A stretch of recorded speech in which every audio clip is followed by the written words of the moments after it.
Joe Biden has said he's outraged and heartbroken by the deaths of 7 international aid workers in Gaza. They were killed in an Israeli airstrike. Now, in a highly critical statement, the president said Israel was not doing enough to protect civilians. 3 British men, John Chapman, James Henderson and James Kirby, were among those killed when a convoy carrying staff from World Central Kitchen was hit on Monday. The charity released pictures of the aid workers overnight. Israel's Prime Minister Benjamin Netanyahu said the strike was unintended and vowed to investigate. Our reporter Graham Satchell has more. The pictures tell their own devastating story. The team from the charity World Central Kitchen was travelling in a convoy of 3 cars. You can clearly see their logo. Each car was hit in what looks like a precision, targeted attack. The charity has now paid tribute to the 7 workers who lost their lives, including 3 British nationals. 57-year-old John Chapman, who's believed to have served in the Royal Marines, was working for the charity as a security advisor. James Henderson, who was 33, is also understood to have served in the Marines. James Kirby was 47 and another armed forces veteran. All 3 men were trying to protect their colleagues. The charity described them as heroes. These 7 beautiful souls were killed by the Israel Defense Forces. Their smiles, laughter and voices are forever embedded in our memories. We are reeling from our loss, the world's loss.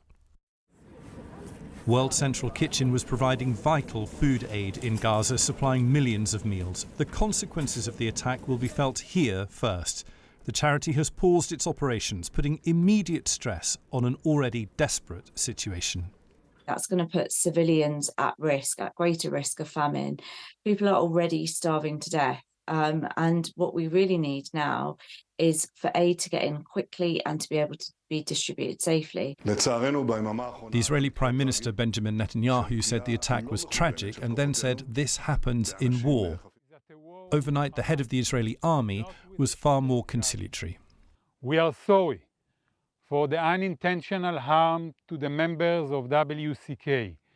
We share in the grief of their families as well as the entire World Central Kitchen organization from the bottom of our hearts. Despite that apology, there has been global condemnation. America described the attack as an outrage. Britain said the deaths were completely unacceptable. Australia has demanded accountability.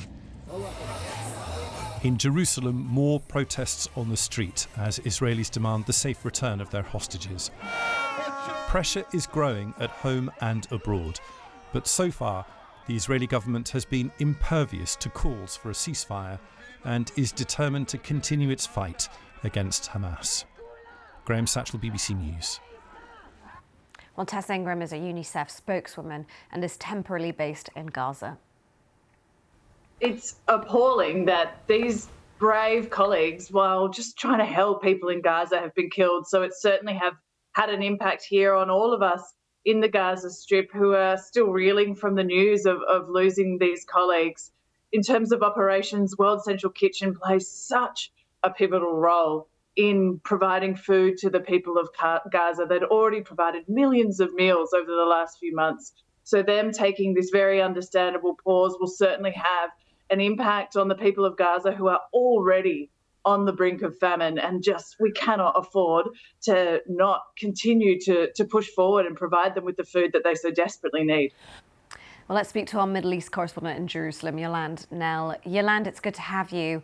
What more do we know around the circumstances of the strike at this point?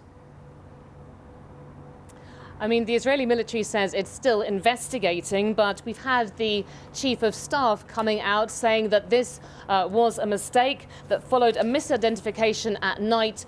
He said during a war in very complex conditions. The Israeli prime minister previously said this does happen in wartime. But you have at the same time some Israeli media reports looking more deeply into what went wrong here. And one in Haaretz this morning is quoting unnamed army sources as basically saying that this is also a result of poor discipline as a result of soldiers and officers who are not following rules and orders properly in the field. And Yolande, what has been the reaction so far from allies, especially ones who've had nationals killed in the strike? I mean, there's been huge international criticism of both how Israel is conducting this war, but also really this has put a spotlight on the situation for aid workers and the very, very difficult conditions and dangerous conditions that they have been working under. And I think there is now going to be a kind of real effort to try to get Israel to put new mechanisms in place that will make it safer for aid workers to get back to work properly in Gaza and to be able to do what they have to do to distribute much needed aid across the Gaza Strip. All right, Yolande, thanks so much for that update. And if you want to learn more about the aid workers who were killed in that strike, there is more on our website and our app.